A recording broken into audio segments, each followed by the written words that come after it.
कि ऑस्ट्रेलिया से ट्रॉफी वापस लेगा आईसीसी। एक तस्वीर ने मचाई ऐसी सनसनी, हर दर्शक ने उठाई डिमांड। हार के बाद भी टीम इंडिया के ड्रेसिंग रूम में किस बात का मना जश्न? जडेजा और विराट क्यों दिख रहे थे खुश? 161 दिन में हुए 2 बड़े फाइनल, हर बार ये मूंछों वाला खिलाड़ी बन गया विलेन। क्या इसका नहीं है इलाज? ये मूंछों वाला खिलाड़ी नहीं होता तो ऑस्ट्रेलिया 161 दिनों के भीतर 2 बार चैंपियन नहीं बनती। करीब 5 महीने पहले इसी खिलाड़ी ने टीम इंडिया से वर्ल्ड टेस्ट चैंपियनशिप का खिताब जीता था और अब इसी खिलाड़ी ने शतक जड़कर टीम इंडिया के मुंह से खिताबी जीत छीन ली है। अब ये खिलाड़ी कौन है, इसका इलाज क्या है, ये समझना बेहद जरूरी है। लेकिन उससे पहले 2 वायरल तस्वीरों की चर्चा जरूरी है, जिसमें पहली तस्वीर मिचेल मार्श की है और दूसरी तस्वीर विराट और जडेजा की खुश होने की है। आखिर हार के बाद भी ये दोनों खिलाड़ी खुश क्यों थे, ये बताएं। उससे पहले ऑस्ट्रेलिया की गुरूर का किस्सा सुनिए। ऑस्ट्रेलियाई कप्तान पैट कमिंस ने अपने इंस्टाग्राम अकाउंट पर जो पोस्ट डाली, उसमें जीत के बाद खिलाड़ी जश्न मनाते दिख रहे हैं। लेकिन फाइनल मुकाबले में सबसे कम योगदान देने वाले मिचेल मार्श ने सारी हदें पार कर दी। बैटिंग में सिर्फ 15 रन का योगदान और बॉलिंग में 2 ओवर में 5 रन देने वाले मिचेल मार्श ने ट्रॉफी के साथ गलत हरकत कर दी।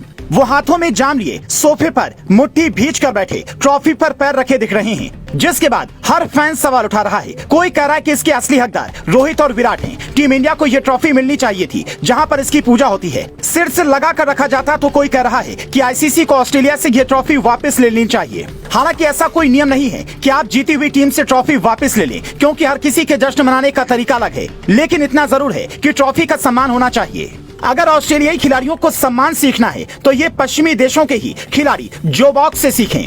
जब ऑस्ट्रेलिया ने इधर फाइनल का खिताब जीता तो उधर जोकोविच ने भी एटीपी का फाइनल खिताब जीता, पर उन्होंने ऐसी हरकत नहीं की, बल्कि ट्रॉफी के साथ इज्जत से पेश आए। हालांकि ये ट्रॉफी ऑस्ट्रेलिया की है, अब वो जो चाहें वो करें। पर सवाल ये कि विराट और जडेजा टीम इंडिया की हार के बाद भी खुश क्यों थे? ये तस्वीर देखिए, ड्रेसिंग रूम में कैसे सन्नाटा फंसा हुआ है। फील्डिंग कोच टी दिलीप बड़े ही भावनात्मक तरीके से अपनी बात शुरू करते हैं, फिर बेस्ट फील्डिंग के लिए मेडल का ऐलान करते हैं और वो मेडल विराट को मिलता है जो जडेजा उठाकर देते हैं। दोनों के चेहरे पर खुशी दिखाई देती है। लेकिन जब टीम इंडिया हार के गम में डूबी थी और फील्डिंग की कई बड़ी गलतियों ने हमें ये मैच हरवा दिया, तो क्या ड्रेसिंग रूम में ये सेरेमनी होनी चाहिए थी? खुद फील्डिंग कोच ने हार को लेकर बड़ी भावुक बात कही। टीम इंडिया के खिलाड़ी हार के बाद ऑस्ट्रेलियाई खिलाड़ियों के आसपास नहीं दिखे, जिस पर ऑस्ट्रेलियाई मीडिया अभी से सवाल उठा रहा है। उनका कहना है कि भारत की हार के बाद पीएम मोदी ने ट्रॉफी देने में भी देरी कर दी, जबकि विदेशी मीडिया जो पहले पिच पर सवाल उठा रहा था अब दावा कर रहा है कि भारतीय खिलाड़ियों ने भावनाओं में बहकर खेल भावना के खिलाफ काम किया है। लेकिन खेल भावना के खिलाफ असली काम तो ये ट्रॉफी पर पैर रखना है।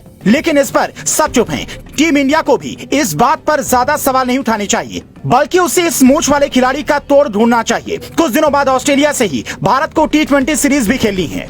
ये जिस मूंछ वाले खिलाड़ी की हम बात कर रहे हैं, ये है ट्रेविस हेड। हार्दिक पांड्या की तरह ये भी पहले पिता बने, फिर गर्लफ्रेंड जोसिका डेविस से शादी रचाई। बीते साल मालदीव में छुट्टियां मनाने गए ट्रेविस की प्लेन की जब इमरजेंसी लैंडिंग हुई, तब इन्होंने कहा था सब कुछ फिल्म की तरह लग रहा था, हम लोग काफी डर गए थे। लेकिन फील्ड पर ट्रेविस को कभी डर नहीं लगता। विराट की आरसीबी की ओर से आईपीएल में खेले ट्रेविस ने टीम इंडिया के मुंह से जैसे जीत छीनी। उससे एक ही बात कहा जा रहा है कि भारतीय बल्लेबाजों में रोहित को छोड़कर किसी ने चौके और छक्के की ताबड़तोड़ कोशिश नहीं की। क्या ट्रेविस हेड का तोड़ टीम इंडिया ने पहले नहीं निकाला था? अगर ये बल्लेबाज इतना खतरनाक है तो क्या इसके खिलाफ कौन सी गेंद डालनी है? इसकी प्रैक्टिस नहीं होनी चाहिए थी। चोट की वजह से वर्ल्ड कप से बाहर हुए हार्दिक पांड्या ने भी ये माना कि भारतीय बल्लेबाजों ने चौके छक्कों की कोशिश कम की, इसीलिए स्कोर कम बना, क्योंकि एक चौका लगने से कई ओवर्स का अंतराल आ गया था। तो सवाल है कि क्या पांड्या की बात सही है या फिर सूर्या को जडेजा के साथ भेजना गलती थी? अगर पहले भी भेजा जाता तो क्या सूर्या का बल्ला तूफान मचा पाता? आप क्या सोचते हैं? कमेंट कर बताएं।